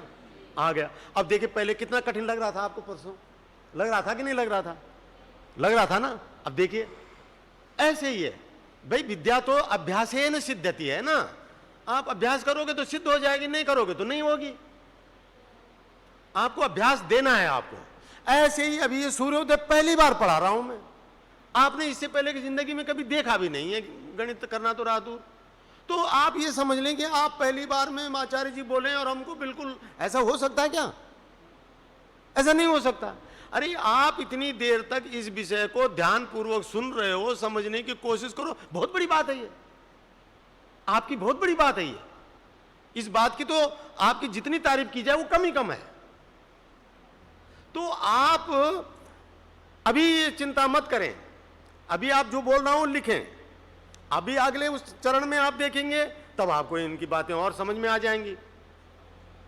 तो 6 के नीचे आपने 42-50 घटाया, और घटाया क्यों, ये इसका नियम मैंने बताया था कि जो चरांतर है ये अगर अक्षांश और क्रांति दोनों उत्तर हो तो ये सूर्योदय में माइनस होती है, और अगर दोनों, जैसे दक्षिणायन के बाद अब उत्तरायण आ जाएगा, उत्तरायण के बाद दक्षिणायन, वो नहीं, गोल के हिसाब से चेंज होती है, तो तब ये जो है ये जुड़ना शुरू हो जाएगा। तो अब इसके नीचे अब आप जोड़ेंगे, अब जोड़ेंगे कि घटाएंगे ये आपको अभी पता लगता है, 1 मिनट में। इसके नीचे आपको अब बेलांतर चाहिए। अब बेलांतर को समायोजित करना है आपने। अब 19 जून का बेलांतर देखो, कोई भी एक पंचांग खोलो, 19 जून को बेलांतर कितना है वो पहले ही कॉलम में लिखे हुए हैं, जहां संपातिक काल और उसके नीचे जो लिखा है वो बेलांतर है। 12-1 है, 12, हाँ, तो 12-1-14 का मतलब है कि 12 से ये 1-14 बेलांतर प्लस है, तो ये 1 मिनट 14 सेकंड और जोड़ो इसमें।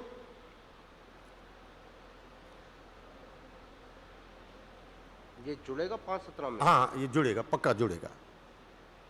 ये 1-14 जुड़ गया, और इसके नीचे अब आया देशांतर, अब आया देशांतर। तो देशांतर में आपने देखा कि आपका जो भारतीय मानक समय मान की रेखा है 82-30, उससे 73 और 5 है आपका देशांतर। 73 जो भी है, कितना था वो 73, हाँ 73-5।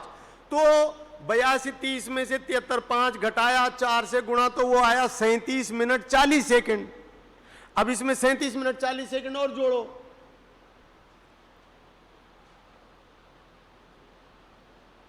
सैंतीस मिनट 40 सेकंड। तो अब इसको जोड़ लो, 40 और 24, 64 का 4 हासिल आया 1, 37 और 1 38, 38 और 18 56। ये 5:56 4 सेकंड आपका एग्जैक्ट सूर्योदय आ गया।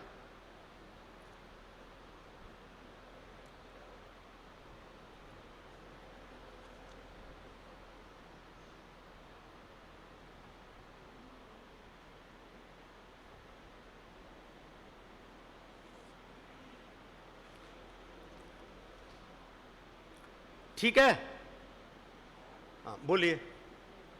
ओम। हमने जो क्रांति ली है इसमें जो पंचांग से देख के वो दिल्ली के लिए ली है, रोजड़ के लिए तो क्रांति अलग होगी फिर जी। जो हमने जो क्रांति ली है स्पर्श जिया में, वो हमने दिल्ली के लिए ली है। और जैसे कि हमने नहीं, ये जो क्रांति है ये सूर्य की है, ये दिल्ली या रोजड़ की नहीं है। नहीं, हमने ये तो जो स्पर्श जिया में जो अक्षांश लिया वो तो चेंज किया है। अक्षांश लेना है आपको रोजड़ का, बस। अच्छा, अक्षांश आपको रोजड़ का लेना है। इस रोजड़ का या उदाहरण में जहां क्या का करा, सूर्योदय सूर्यास्त गणित कर रहे हो वहां का। ठीक है। हमने जैसे रोजड़ का अक्षांश है 23-21, ठीक है, तो वेदोपलब्ध या भूपृष्ठीय अक्षांश लिया है ताकि ये गणना जो है सूक्ष्म है। अगर आप 23-21 लेकर के करोगे तो थोड़ा अंतर आएगा। जी। जो शुद्ध सूर्योदय समय निकलेगा वो तो वेदोपलब्ध अक्षांश से या भूपृष्ठीय अक्षांश से निकलेगा। और अब देखिए आपका आ गया ये 5, 56, 4, ऐसे ही सूर्यास्त की गणित करो उधर, वहां से भी 42, 50 जोड़ा तो 6, 42, 50, इसमें 1, 14 जोड़ो, फिर 37, 40 जोड़ो, तब सूर्यास्त निकल आएगा।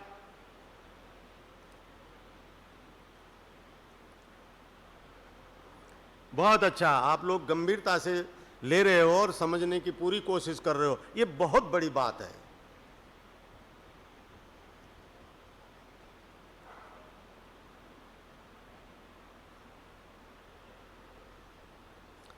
तो ये आया आपका 19:21:44, शाम का 7:21:44 आया। अब थोड़ी देर के लिए फिर पंचांग का पेज नंबर 19 खोलो आप, वही खोलो जरा, 19 जून वाला, ये करके और खोलो बस। तब शाम को जो है, शाम को हम यही सूर्योदय सूर्यास्त का रिवाइज करेंगे और क्रांति पढ़ाएंगे। हाँ, ये दो चीजें आ गई समझ में तो समझ लो बहुत ज्यादा बात आ गई आपकी समझ में। ये जो जन्मपत्री बांटने वाले लोग होते हैं, इनसे जरा कभी बात करके देखना, सब दाएं बाएं की बात करेंगे, बिल्कुल आपकी बात का जवाब नहीं दे पाएंगे, बिल्कुल भी नहीं। ठीक है, अब देखिए आप आए पंचांग में 19 जून को, देखिए दिल्ली का सूर्योदय कितना है,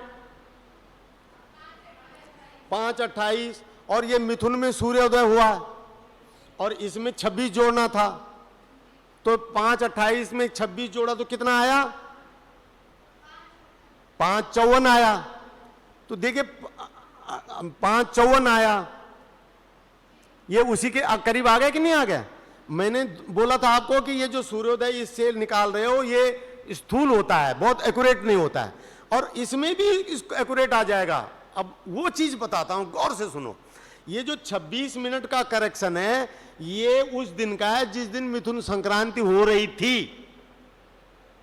अगले में कर्क संक्रांति में 28 आ गया, और अब आप कर्क संक्रांति से 2 दिन पीछे हैं, तो करेक्शन जो है वो 28 मिनट लागू होगा, 26 मिनट नहीं। तो 28 में 28 जोड़ा तो कितना आ गया, ये वही आ गया 56। ठीक है, तो हम शाम के सत्र में ये विषय आपका फिर से चलेगा, और शाम को हम आपको क्रांति भी समझाएंगे, क्रांति समझाएंगे। कल सुबह के उसमें हम क्रांति को रिवाइज करेंगे और आपको हम सृष्टि आदि गणना पढ़ाएंगे। और जो क्रांति की बात और ये सूर्योदय की बात, इनको जरा ज्यादा ध्यान देना, ज्यादा जोर पकड़ना है इनको, क्योंकि ये बड़ी वैसी गणनाएं, इनकी ज्योतिष की गणनाओं से बहुत बड़ा लंबा संबंध है। ठीक है, तो बहुत अच्छा। कोई किसी को कुछ बात कहनी हो तो एक आध बात कह सकते हो, चलो बोलो, माइक लो हाथ में। ओम, ये जो हमने 37 देशांतर संशोधन किया, ये एक बार बता दीजिए, ये समझ में नहीं आ पाया था। एक तो पता नहीं ना मुझे, क्या चीज, देशांतर संशोधन जो किया था 37-40 आया था जो, ये कैसे आया। हाँ ये चलिए करिए, इसको करिए, लिखिए। आपको देखिए, हमने अभी जैसे दिल्ली के सापेक्ष रोजड़ का सिखाया, ऐसे ही भारतीय मानक समय को निकालने के लिए आपको दिल्ली का नहीं लेना है, आपको वो लेना है जो भारत का मानक लॉन्गिट्यूड है, स्टैंडर्ड लॉन्गिट्यूड है, वो है 82-30। तो 82-30 में से आपको रोजड़ का 73.5 घटाना है। घटा तो देखो, कोई बात नहीं, 5 मिनट और लग जाएंगे, घटाओ अपने लिए। 82-30 में से 73.5 घटाया तो 9:25 आया। अब इस 9:25 को आप 4 से गुणा करो, 25 चौको 100 सेकंड आए, 100 सेकंड में से 60 सेकंड का 1 मिनट बन गया, बचे 40, तो ये 40 आ गया, और 4 9 36, और 36 में 1 मिनट उधर का आया तो 37 आया। विद्यार्थी जी समझ में आ गई बात, बहुत अच्छा। ये ऐसे है 37-40, यानी आपको भारत का राष्ट्रीय समय बनाने के लिए आपको 37-40 जोड़ना है। किसके देशांतर में, रोजड़ के। अब यही मान लीजिए आप उज्जैन उसका निकाल रहे होंगे, आप मान लीजिए आप बंबई का निकाल रहे हैं, तो बंबई के देशांतर का 82-30 से अंतर करेंगे और तब वहां का समय निकलेगा। ठीक है, तो ये 37-40 कैसे आया ये आपने जाना। और अच्छा, बहुत बहुत बढ़िया, बहुत सुंदर, अच्छा लगा, क्योंकि आप लोगों को समझाने में हमारी जो अभिरुचि है ना वो कहीं भी जरा वैसी नहीं हो रही है। हम, हाँ बोलो। इसमें एक निवेदन था कि जैसे सांपातिक काल को समझाने के लिए आज आप पूरा उसको सूत्र के रूप में लेख के रूप में लिख करके लाए थे। करेंगे, कोशिश करेंगे। इसको भी शाम को यदि इस तरह हम लोग लिख लेंगे तो थोड़ा आसान रहेगा। ठीक है, हमें मालूम था कि हमें जो सांपातिक काल के लिए जो हमने ये कल यही तो प्रयास किया, आज सुबह मैं पूरा कर पाया हूँ इसको। जब आप लोग हवन में आते हो तो हमको यही तो सब करना पड़ता है अगले दिन की तैयारी, क्योंकि ये जो प्रोजेक्ट के वजह से ना मेरा काम बढ़ गया है। अब पहले तो हम ऐसा होता था कि ये विभू ब्लैक बोर्ड पे उधर खड़े हो जाते थे और ब्लैक बोर्ड पे करते थे, हम यहाँ से बोलते रहते थे। अब ये जो सुविधा हो गई तो ये सब हमको बना के रखना पड़ता है। तो कोशिश करेंगे, अगर कल का मुझे हो पाया तो मैं कोशिश करूँगा। और सूर्योदय सूर्या, क्योंकि उससे एक फायदा बहुत है फायदा ये है कि अभी भले नहीं समझ में आ रहा है, लेकिन बाद में आप उसको खोलोगे तो वो आपको अभ्यास देगा और समझने की क्षमता देगा। ठीक है, इस सब के साथ ही आज की कक्षा का ये सत्र पूरा होता है। ओम शांति शांति शांति। शाम को क्रांति भी बताएंगे। धन्यवाद धन्यवाद धन्यवाद, बहुत बहुत